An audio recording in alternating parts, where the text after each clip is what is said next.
It was a quiet afternoon in the dense, isolated woods of Western Virginia, where Ricky Williams stood alone at the edge of Dismal Creek, casting his fishing line into the murky waters. The 54-year-old man was no stranger to the Appalachian Trail, often spending weeks at a time camping in its wild, untamed beauty. But today, hunger gnawed at him. For days, he and his dog had lived off dwindling supplies, and this fishing trip could be their last chance for a meal. As the hours passed without a bite, Ricky's hopes began to fade. But then, out of nowhere, a voice echoed from behind him. Someone was coming.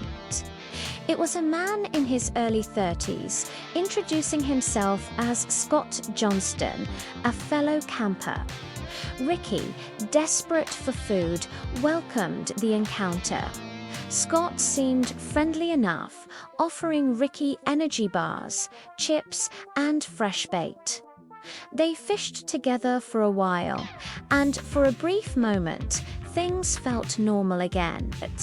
But as the sun set and Ricky followed Scott into the woods to meet his friend, Sean, something began to feel off. The campsite was eerily quiet, the atmosphere thick with tension. Sean, a hulking figure, eyed Ricky with suspicion, as if his presence was unwanted. But Scott insisted he stay for dinner. As the night dragged on, Ricky's unease grew.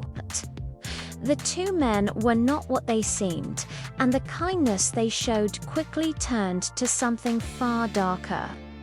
Little did Ricky know, this seemingly innocent encounter would soon unravel into a deadly game of survival, where the past and the man he thought he knew would come crashing down on him in ways he couldn't possibly understand. The afternoon sun hung low in the sky, casting long shadows over the dense, isolated woods of Western Virginia. Ricky Williams, a 54-year-old man with a weathered face and tired eyes, stood beside the murky waters of Dismal Creek, his fishing rod loosely gripped in his hands. He wasn't in a rush. In fact, Ricky had spent countless hours over the years fishing in this very spot.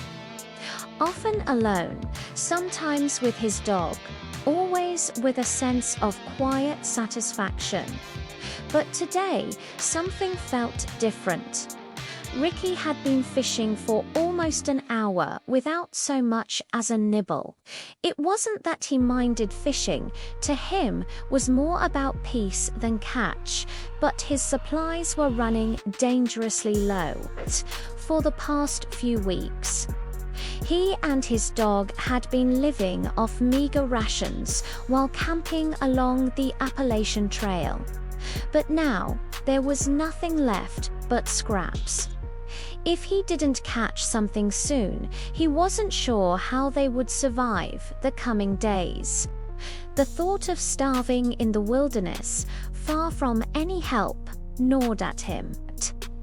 Ricky glanced at his dog, who had been unusually restless today, shifting its paws and whining softly. Something was off, he could feel it too, but Ricky dismissed the feeling as nerves from hunger. He cast his line once more, determined not to give up hope. The water rippled gently as the line sailed through the air. The creek was silent, but the air felt charged, as if someone was out there watching. Ricky shrugged it off. It was just his mind playing tricks, surely. Ricky had always felt a deep connection to the Appalachian Trail. Its long, winding path stretched over 2,000 miles, running along the spine of the eastern United States. The trail was home to countless hikers, and to Ricky, it was a place where a strong sense of community thrived. Hikers looked out for one another, offering help when needed, whether it was food, supplies, or simply company. It was an unwritten rule passed down through the generations of trailgoers. As Ricky cast his line again, he began to think about this code of the trail. His stomach growled, a reminder of just how little he and his dog had left to eat. It was becoming harder to ignore the hunger pangs, and he felt a bit embarrassed by how weak he had become. He had been hoping for a while that some friendly hiker would come by, someone who could offer a helping hand, a few granola bars, maybe even a kind word. A small part of him still believed in the goodness of strangers. Ricky knew that hikers were a rare sight this far off the main trail, but he kept his eyes on the path, hoping someone might stumble upon him. A group of hikers passing by could be his lifeline. He wasn't a proud man. He knew what it was like to be a burden. But today, with no other options, he hoped someone would come along and offer help. But an hour passed, then two, and no one came. Ricky cast his line out again, the silence around him becoming heavier with each unsuccessful try. The quiet wilderness, once so familiar, now seemed suffocating. His dog, still restless, whined again, and Ricky felt a shiver run down his spine. Something in the air felt wrong, but Ricky couldn't place why. Just as Ricky was about to give up hope and pack up his fishing gear, he heard it, a rustling in the trees behind him, followed by the faint sound of footsteps. He turned quickly, and a man appeared from the tree line. He looked to be in his early 30s. Tall, with a scruffy beard and a friendly smile. "Hey there, how's it going?" the man called out as he approached. Ricky felt a mixture of relief and wariness wash over him. A fellow hiker, this was what he had been waiting for. The man introduced himself as Scott Johnston, and he explained that he had been camping nearby with a friend. He seemed friendly enough, his voice calm and warm. Ricky greeted him in return, but couldn't shake the nagging sense of unease that lingered in his chest. After a brief exchange, Scott, noticing Ricky's hunger, offered him some food. He pulled out a couple of energy bars, a bag of chips, and a packet of fresh bait. Ricky felt his stomach tighten, and for a brief moment he considered asking for more, but he didn't want to push his luck. Scott was kind and seemed to genuinely want to help. They fished together for a while, and for the first time that day, Ricky started to relax. The fish began to bite, and the two men joked and laughed as they caught several trout as the sun began to dip below the horizon. Scott asked Ricky if he wanted to join him and his friend for dinner at their campsite. Ricky's heart lifted. He had barely eaten in days, and the thought of a hot meal was irresistible. Ricky eagerly accepted the invitation. It was getting late, and the temperature was dropping. A hot meal and some company would be a welcome change. As they packed up their fishing gear, Scott told Ricky that his campsite was just up the hill, a short walk through the trees. But just as they were about to leave, Scott's fishing pole got caught on a low-hanging branch, and he struggled to free it. "Hey, you go ahead," Scott said, gesturing toward the path. "It's just up there, a straight shot. You'll see it. I'll catch up." Ricky, grateful for the invitation, agreed. "Sure thing, I'll see you there." As he walked into the darkening woods, the path ahead seemed eerily quiet. The trees towered over him, their branches swaying in the evening breeze. His dog trotted at his side, still uneasy.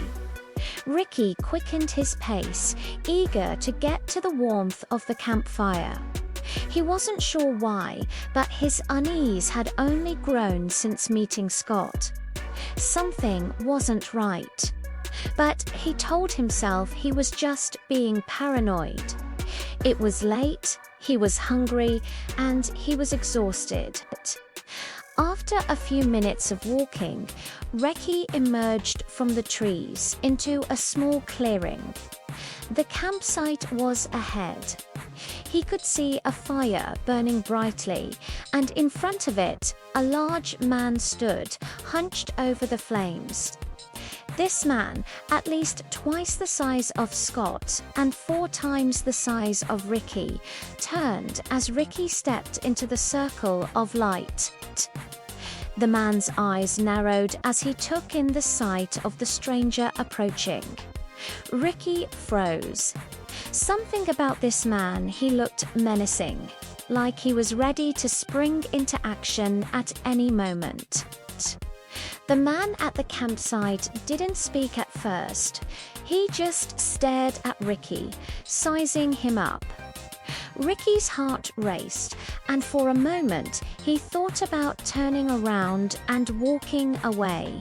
But before he could, the large man growled, "What are you doing here?" Ricky raised his hands, trying to calm the situation. "I'm sorry, I was invited by Scott.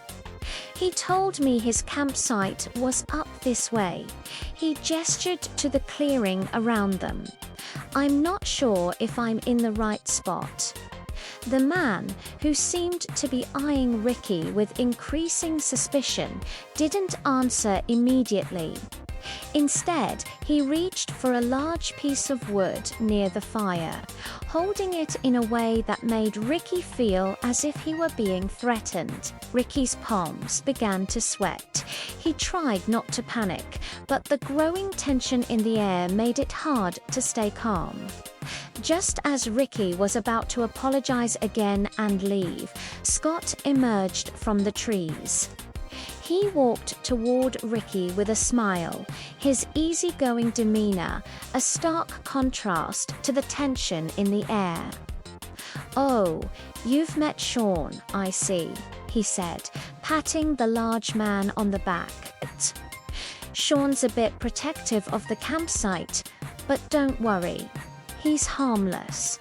But Ricky couldn't shake the feeling that Sean was anything but harmless. The large man's glare softened only slightly, but his presence still made Ricky uncomfortable. The tension around the fire was thick, like an unseen weight pressing down on Ricky's chest. He continued talking, his words stumbling over each other, desperate for the conversation to feel natural. But there was something about Sean's stiff posture and Scott's forced smiles that made it impossible to relax. It felt like they were humoring him rather than truly welcoming him. Ricky could hear the crackling of the fire, the sizzling of the fish being cooked, but it was all drowned out by the gnawing anxiety in his mind. The country music blaring from Scott's truck added to the discomfort, its loudness mocking the quiet serenity of the Appalachian wilderness. Ricky had always come here for the peace, for the solitude. The last thing he wanted was the intrusion of noisy, disrespectful music. As he glanced around the campsite, trying to push his thoughts aside, he realized that the stars above seemed more distant than usual, as though the whole world was closing in around him. The more he tried to relax, the more on edge he became. Scott and Sean finished cooking the fish, and the awkward silence between the three men grew even more noticeable. Ricky's appetite had evaporated, replaced by a growing sense of dread that he couldn't shake off. The firelight cast strange shadows on the men's faces, making them seem almost otherworldly, and the more Ricky observed them, the more unsettled he became. He wanted to leave, but he didn't want to appear rude, especially not when they had fed him. As the evening wore on, Ricky could feel the weight of his exhaustion pulling at him. The night was getting darker, colder, and his body longed for rest. Finally, after finishing his meal, he thanked Scott and Sean for their hospitality and stood up to leave. At the same time, several miles away, two women were having dinner in their remote home when they heard frantic knocking at the door. Their peaceful evening was shattered by the pounding, so loud and urgent that it felt like the world was crashing down around them. One woman rushed to the phone, ready to dial 911, while the other cautiously approached the door. Peering through a small window, she couldn't see anything. It was too dark, and the trees obscured her view. The knocking continued, growing louder and more frantic with each passing second. Fearing the worst, she opened the door just a crack. What she saw nearly made her faint. A man standing on her porch, drenched in blood, his hand pressed tightly against his neck, where blood was visibly pulsing out in time with his heartbeat. "Please help me," the man gasped, his voice weak and desperate. Dismal Creek. It's the woman screamed for her partner to call 911, and the other woman immediately began speaking to the dispatcher, her voice trembling. But the man's words were barely audible, and he collapsed on her porch, leaving a pool of blood on the ground. Before the ambulance arrived, the woman noticed something strange. There was a jeep idling down the road. The man didn't seem to have come from the woods alone. Either he had been dropped off, or he had driven that jeep himself. Her thoughts raced, but before she could even begin to process what had just happened, the ambulance arrived, followed by a swarm of police cars. The police quickly took charge, trying to piece together what had occurred. The man, barely alive, was rushed to the hospital. He had mentioned Dismal Creek before passing out, but the officers had no idea what to make of it. They drove up to the area, hoping to find some answers. As they approached the remote woods of Dismal Creek, a truck sped down the winding road straight toward them. The police swerved to avoid the oncoming vehicle, but the driver of the truck didn't stop. In fact, he accelerated, swerving off the road and crashing violently into an embankment. The officers watched in shock as the truck flipped several times before coming to a stop. The driver was still alive, though badly injured. The officers approached cautiously, guns drawn. The crash seemed intentional, almost like the driver wanted to die. They pulled the man from the wreckage and sent him to the hospital, but not before one officer rode along with the ambulance, suspicious of his actions. By the time they reached the area near Dismal Creek, the police were on high alert. They began searching the woods for clues. Anything that might explain why the man had been so bloody, why the truck driver had crashed, and how all of it was connected. Eventually, they stumbled upon a campsite, a small tent set up in a clearing. But this wasn't the campsite of Scott and Sean. This was a different sight, one that sent a chill down the officers' spines. Inside the tent, they found disturbing items: 30 knives, piles of clothing, eyeglasses, and several pairs of women's underwear. And most chilling of all, there was a map of the Appalachian Trail with specific locations circled. One of those locations was Dismal Creek. As they listened to the cassette found inside the campsite's radio, the officers heard a voice chanting in a strange, ritualistic manner. It sounded like something out of a horror movie. But the most shocking discovery came when they found a birth certificate with a name they knew all too well: Randall Lee Smith. It didn't take long for the police to piece together the truth. The man who had been going by the name Ricky Williams was not Ricky at all. His real name was Randall Lee Smith, a notorious killer responsible for the brutal double homicide of 2 hikers back in 1981, just a couple of miles away from Dismal Creek. Smith had been arrested for the murders but was paroled in 1996 after serving 15 years for good behavior. For the next decade, he lived quietly with his mother. But in 2008, his electronic bracelet was removed, and he was free to do as he pleased. Smith had disappeared into the Appalachian Trail, and it was there, in the heart of the wilderness, that he reappeared. Scott and Sean had no idea who they were dealing with. They had simply thought they were helping a man in need, offering him food and company, not realizing they had invited a murderer into their camp.